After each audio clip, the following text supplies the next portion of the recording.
ঘাস কাটার সময় যখন ঘাস যে 2 জায়গা করে কাটবো 2 জায়গা করে নিয়ে এলে একবারে ঘাসও কাটা হয়ে যেতেছে, নিরা হয়ে যেতেছে। আসসালামু আলাইকুম বন্ধুরা, আশা করছি সবাই ভালো আছেন। আল্লাহর রহমতে আমিও ভালো আছি আলহামদুলিল্লাহ।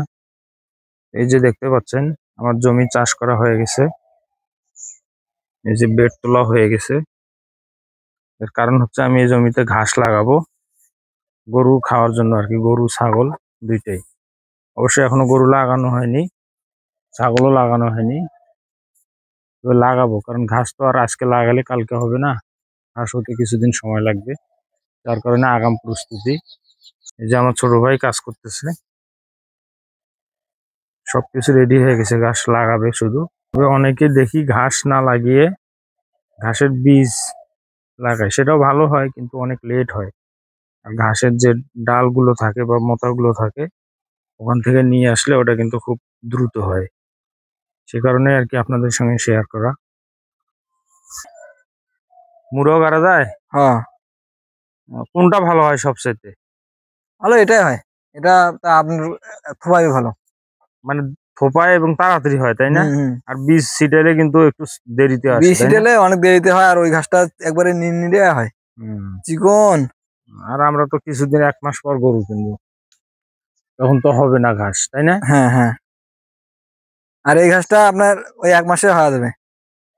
1 মাসের মধ্যেই মানে হ্যাঁ, গরু খাওয়ার উপযোগী হয়ে উপযুক্ত যাবে, হয়ে তাই যাবে। না? দেশের যে অবস্থা, গরু ছাগল হাঁস মুরগি এগুলো না পালায় তো উপায় নেই। ওইটাই আছে? আর কি, হ্যাঁ, ওইটাই।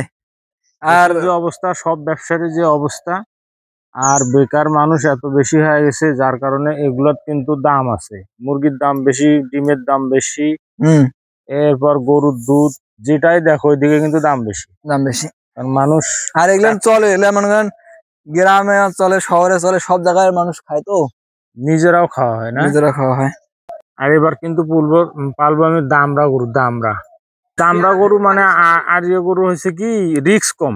আমরা 3-4টা লাগাবো, আস্তে আস্তে ভালো হলে বেশি লাগাবো।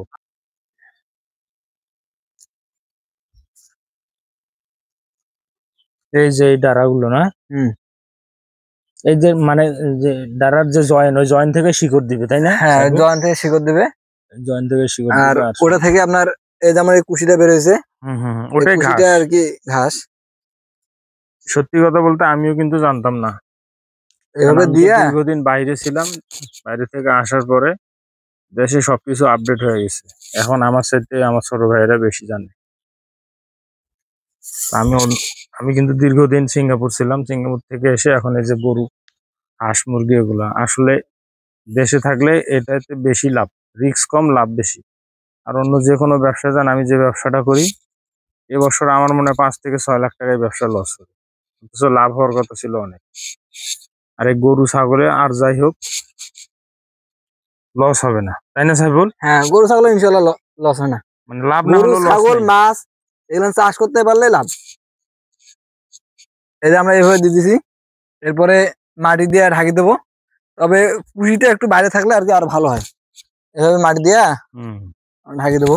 ঘিরেও দেওয়া লাগবে তো একটু পরে, না হলে মুরগি মাটি হ্যাঁ, মুরগি আবার মুরগি খাইলে বাড়ির পাশে তো মুরগি আবার প্রচুর কিন্তু খায় ঘাসের মাথা গুলেন। নরম যে। হ্যাঁ, খুব খায়। আর মিষ্টি তো একটু, একবারে ওই সুপারি গাছ দিয়ে হাই করে ঘিরে দিয়ে দিবে। হ্যাঁ, মুরগি ঢুকতে দেওয়া হবে না।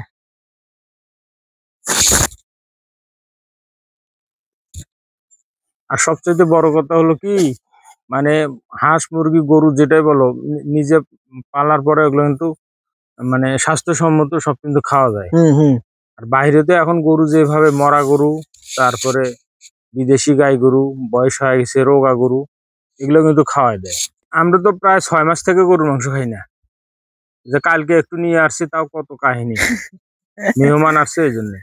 না, তারপরও এই যে সমস্যার কারণে অনেকে খাইতেছে না ভাইয়া। এই বিশেষ করে শহরের মানুষ তো আরো এগুলো বেশি বাঁচে। হ্যাঁ, আর নিজের থাকলে গ্রামের মধ্যে একটা ভালো গরু বাস আমরা জবাই করলাম, সবাই নিল, আমরাও খেলাম, ফ্রিজে রাখলাম, একবারে 2 মাস 3 মাস 4 মাস চলে যাবে। ওটা মনে করেন একটা বিশ্বাস আছে যে এই গরুটা আমি নিজে পুষছি, এই গরুটার উপর এই গরুটার কোনো রোগ নাই। আর বর্তমানে এমন এগুলো রোগ বেরোইছে, এই মাংস খাওয়া খুব ক্রিটিক্যাল হয়ে দাঁড়াইছে। ভালো গরু তো জবাই করে না।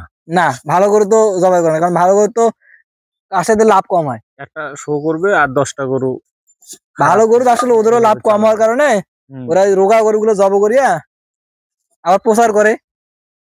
অনেকগুলো কারণে কিন্তু আমি এই গরু লাগাইতেছি, ছাগল, মুরগি সব 2-3টা আইটেম লাগাবো, দেখা যাক কোথায় কি হয়।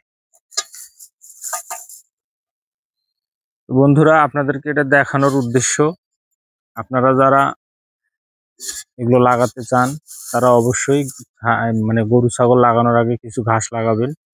ব্যবসাটা কমায় দিব টুকটাক, আর বিশেষ করে এদিকে আমি মনোযোগ দিব, কারণ এখানে রিস্ক কম, মানে লসের রিস্ক কম। তো আপনারা যারা করতে ইচ্ছুক তারা ট্রাই করতে পারেন। এই যে দেখতে পাচ্ছেন অলরেডি দেওয়া হয়েছে খুব দ্রুত, আর এই বেডটা হয়েও গেছে। ঘাস একবার লাগালে তো 2-3 বছর আর মানে ইয়ে করা লাগে না, তাই না সাইফুল? জাস্ট একটু সার দেওয়া লাগে, জাস্ট সার দেওয়া লাগবে, পানি দেওয়া লাগবে, এতটুকু। আর ঘাস কাটার সময় যখন ঘাস 2 জায়গা করে কাটবো 2 জায়গা করে নিয়ে এলে একবারে ঘাসও কাটা হয়ে যেতেছে, নিরা হয়ে যেতেছে। আমি জানি আপনারা অনেকেই জানেন, তারপরেও আবার অনেকেই আবার এগুলো জানে না। যারা জানেন না যাদের কিছুটা হলেও উপকৃত হবে আমার এটা দেখার পরে। হয়তো এখন বুঝতেছেন না, যখন আমরা সফলতা পাবো তখন কিন্তু অনেকেই ফলো করবে। তো আমরা এগুলো দিয়ে যাচ্ছি। যাই হোক, সবাই ভালো থাকবেন, সুস্থ থাকবেন। আসসালামু আলাইকুম।